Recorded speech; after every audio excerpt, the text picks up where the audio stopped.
শবে বরাতের নামাজ, সূরা ফাতিহা, 3 বার সূরা ইখলাস। এভাবে তোমরা শবে বরাতের নামাজ পড়বা।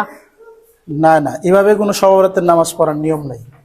শবে বরাতের নামাজ পড়তে হবে, আমরা নফল নামাজ যেভাবে পড়ি এভাবে পড়তে হবে। সূরা ফাতিহার সাথে যে কোনো সূরা মিলাইলেই নামাজ হয়ে যাবে, কারণ যেহেতু এটা নফল নামাজ। আর নফল নামাজ যেভাবে ইচ্ছা, অর্থাৎ অন্যান্য সময় আমরা যেভাবে নফল নামাজ পড়ি, শবে বরাতের নামাজও সেম এভাবে নামাজ পড়তে হবে। একবার সূরা ফাতিহা 3 বার সূরা ইখলাস, একবার সূরা ফাতিহা 10 বার সূরা ইখলাস পড়লে আল্লাহ মাফ করে দিবেন, এরকম কোনো হাদিস নাই। এজন্য শবে বরাতের নামাজ হলো আমরা একবার সূরা ফাতিহার সাথে অন্যান্য যে কোনো সূরা আমরা বিলাই নামাজ পড়তে পারবো, ঠিক আছে?